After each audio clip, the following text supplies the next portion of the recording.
Good morning. Today, I don't know if you remember, we were going to start going through some Bible stories. And so the first one we're going to do is the story of the fiery furnace.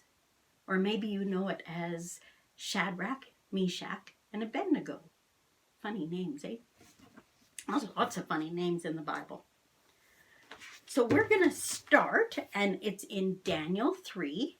And Daniel is a little bit more than halfway through your Bible. So you can find it and read it. Now, King Nebuchadnezzar, there's another funny name for you. King Nebuchadnezzar was in charge at that time, or at least he thought he was. God is always in charge for real, right? And he made a ginormous statue out of gold. Ginormous. Can you imagine how much that would cost and how heavy that would be? It said that it was 90 feet. Oh, let me see. I can't even see how tall it was. I think he said it was 90 feet tall. It was huge. Oh, there it is. 90 feet tall and 9 feet wide. 90 feet tall is taller than any building in Vulcan. It's taller than the water tower. Anyway, he made this and he just thought it was wonderful. Now, they did not like people that worshipped God. And so they wanted them to stop it.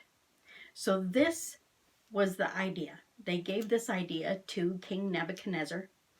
And it says, "This is what you are commanded to do, people of peoples, nations, and men of every language. As soon as you hear the sound of the horn, the flute, the zither, the lyre, the harp, the pipes, and all kinds of music. So as soon as you hear music of any type starting, you must fall down and worship the image of gold that Nebuchadnezzar has set up."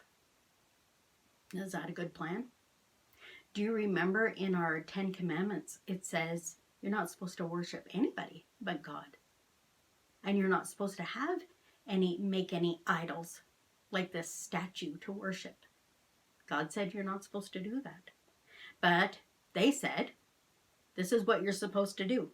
This statue, this humongous statue that Nebuchadnezzar set up, every time you hear the music, you got to stop and bow down and worship it. Have you ever played musical chairs? Probably you have. The way it works is that everybody walks around and does whatever and just walks around and the music is playing, and as soon as the music stops, everybody sits down on a chair, right? So it's kind of that idea, but it's not a game. It's not a game at all. But every time you hear the music, you have to stop and you have to worship the statue. And it was not a game, because listen to what happens. Instead of just being out of the game, it says, "Whoever does not fall down and worship will be immediately thrown into a blazing furnace." Yeah, not a game. That is for real. And that way, they were going to do away with, that was a good way to kill off the people who worship God, right? Because the people who worship God wouldn't bow down to the statue, and then they would just throw them in the furnace. Now, it wasn't a furnace like that heats your house. In your house, you have a furnace, and you could not fit one person inside of that. And this was a humongous furnace. Okay, so it says, as soon as people heard the music, they fell down and worshipped the image of gold that King Nebuchadnezzar had set up.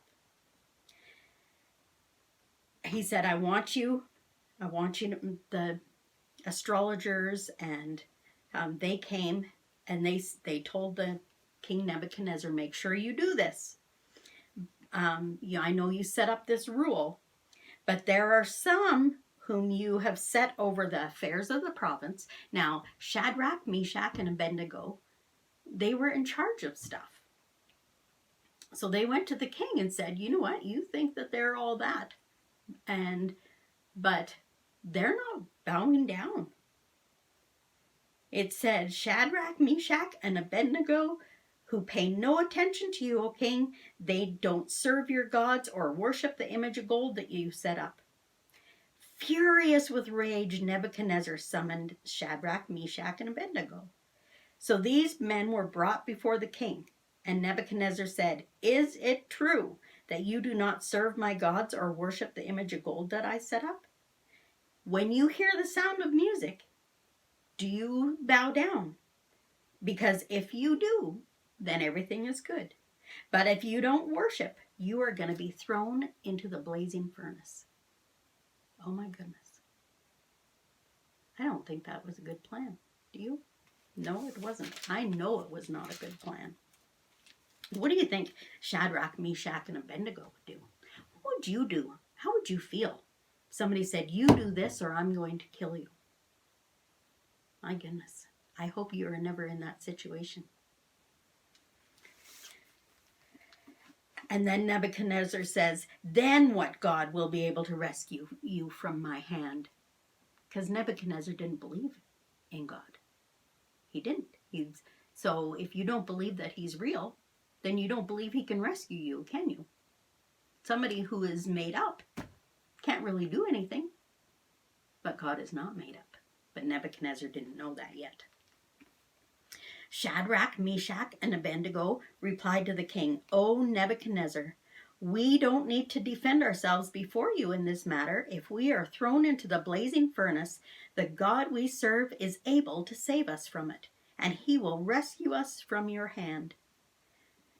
But even if he does not, we want you to know, O king, that we will not serve your gods or worship the image of gold that you have set up." So that's what they said. They didn't even need time to think about it. They said, "You know what? Our God is so powerful that he can save us from the blazing furnace. He can do that. But even if he doesn't, because even though he can do stuff, sometimes he doesn't. We don't always understand why he doesn't, but he has his reasons and we trust him." So they said, "He can do that. But if he doesn't, we don't care. We would rather die for God than worship something that isn't true and dishonor him. We want to do the right thing." How happy do you think Nebuchadnezzar was? Did he say, "Oh, okay, that's all right, I understand"? No, he did not. Then Nebuchadnezzar was furious with Shadrach, Meshach, and Abednego, and his attitude toward them changed. He ordered the furnace heated 7 times hotter than usual. Oh my goodness. He must have been really mad. He thought, "You know what? I'm going to make sure your God can't save you." And so he turned it way up. And he commanded some of the strongest soldiers in his army to tie up Shadrach, Meshach, and Abednego and throw them into the blazing furnace. So these men, wearing their robes and trousers and turbans and other clothes, were bound and thrown into the blazing furnace. Have you ever thrown anything into the fire, like at the campfire? Maybe something fell off, like your bracelet or something. It just gets burned up. These guys had on all their clothes, their robes, their turbans on their heads, all kinds of things that would easily catch on fire. And the king's command was so urgent and the furnace so hot that the flames of the fire killed the soldiers who took up Shadrach, Meshach, and Abednego. And these 3 men, firmly tied, fell into the blazing furnace. Now the men, it says that were trying to put them into there, the furnace was so hot that it killed the men trying to put them in. They weren't even in there. They were on the outside. And it was so hot that it killed them. So the 3 of them fell into the furnace. My goodness. What do you think happened? I bet some of you know already. Then King Nebuchadnezzar leaped to his feet in amazement, because he could see the furnace is so big, it has like a huge door. And he leaped to his feet in amazement and asked his advisors, "Weren't there 3 men that we tied up and threw into the fire?" Why do you think he asked that? They replied, "Certainly, O king." But he said, "Look, I see 4 men walking around in the fire, not tied up and not hurt, and the 4th looks like a son of the gods. Who do you think was with him? It was the Son of God. Absolutely. So there was 4 people in there. I wonder what they were doing. Just walking around in the fire, not being burned up. Do you think they were talking? I wonder if they could see Jesus, if they knew that he was in there. I bet they felt it in their heart. But sometimes we know that Jesus is with us when we don't see him. Nebuchadnezzar could see him. So I wonder if they were just chatting about, hey, Shadrach, did you bring any marshmallows? This would be a good time to roast some marshmallows. Make some s'mores. I don't think that's what they were doing. I don't think they were joking. It was pretty serious. But I do think that they thought it was funny that Nebuchadnezzar was so sure that they would die. And here they were fine. So Nebuchadnezzar then approached the opening of the blazing furnace and shouted, Shadrach, Meshach, and Abednego, servants of the Most High God. Oh my goodness. Did you hear that? Servants of the Most High God. Nebuchadnezzar finally got it, didn't he? Come out and come here. So Shadrach, Meshach, and Abednego came out of the fire, and the satraps and the prefects and the governors, all the high up guys, all the ones who think they're so important, they saw that the fire had not harmed their bodies, nor was a hair of their heads singed. Their robes were not scorched, and there was no smell of fire on them. It's like they weren't even in there. When you go camping and you sit around the campfire, you can smell it after. You smell your hair. You can smell it on your clothes. You can smell that you were close to the fire. If you were right in the fire, for sure you would smell it. Have you ever leaned too close to a candle and your hair gets singed a little bit? Sometimes I try to light the barbecue and it doesn't light, and all of a sudden it goes, poof, and all the little hairs around my face are all singed. None of that happened to them. They looked like they just came from, I don't know, from somewhere, from getting dressed up. They didn't smell like fire. They weren't burned. They weren't scorched. Then Nebuchadnezzar said, Praise be to the God of Shadrach, Meshach, and Abednego, who has sent his angel and rescued his servants. They trusted in him, and they defied the king's commands and were willing to give up their lives rather than serve or worship any god except their own God. Therefore, he's changing his mind about the rule now. There's going to be no musical worshiping. Therefore, I say that the people of all the nations and languages who say anything against the God of Shadrach, Meshach, and Abednego be cut into pieces and their houses be turned into piles of rubble, for no other God can save in this way. I would have liked it better if he didn't chop up people who didn't worship God. God says everybody gets to have a choice. They can worship him or not. And Nebuchadnezzar was just one of those people just a few minutes ago. He was not a very nice guy. But the point of the story is not that Nebuchadnezzar was not a nice guy. He changed his mind because he saw that God can do anything. God is amazing. And those 3 men, they trusted him. Whether or not God would save them or let them die, they said, it doesn't matter, God, we trust you. We're going to do this because we trust you. And whatever you want to happen is going to happen. That is amazing trust. Sometimes we get put into hard situations and we just want the easiest way out. But sometimes we have to pick the hardest way because it's God's way. Whatever way God says. I love that story. I think it's amazing. We stop and think about what they were thinking and what they were doing, and just how strong their faith was. So that is the story of the fiery furnace, and Nebuchadnezzar, and Shadrach, Meshach, and Abednego. All the funny names. Instead of doing a craft today, I'm going to give you a recipe. Now you're going to need your parents' help or a very much older sibling to do this. But I'm going to tell you how to make s'mores without a campfire. You can do it. Right now there's a fire ban where we live and you can't have a campfire. But we love s'mores. They taste so yummy. So we can do them in the oven. So I want you to get a cookie sheet, and you're going to need graham wafers, and you're going to need marshmallows, and you're going to need a chocolate bar. So you get those three things, and you put your graham crackers on the cookie sheet, and then on one side, you have them all in pairs, and on one side, you put a marshmallow, and on the other side, you put a piece of chocolate. And then the next pair, you put a marshmallow on one side, and on the other side, a piece of chocolate. And you do that for however many you're making, however many pairs. And then you put it under the broiler. Now your mommy or daddy will know what the broiler is. You put it under the broiler for only 1 or 2 minutes.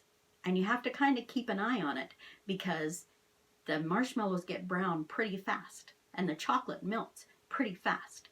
And as soon as it starts to get brown and the chocolate starts to melt, you take them out, and your mommy or your daddy will take one side and put it on top of the other side to make like a sandwich.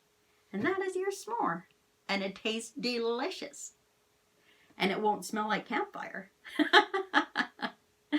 So I hope you enjoy that.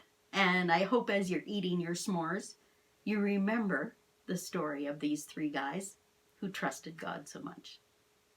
Have a wonderful weekend. See you later.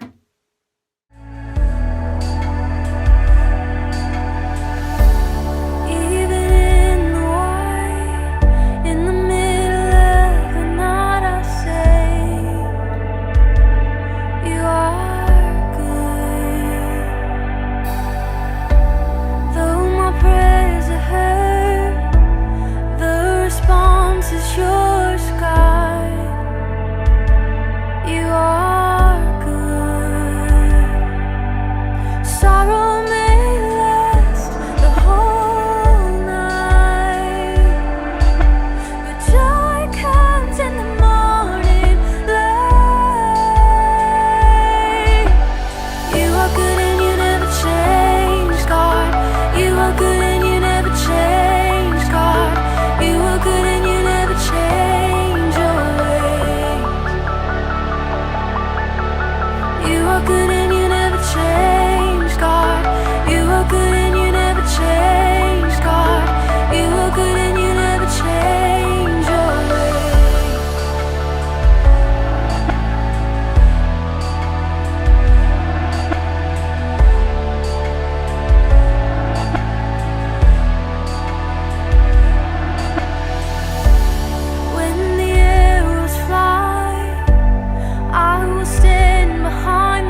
are good and you never change.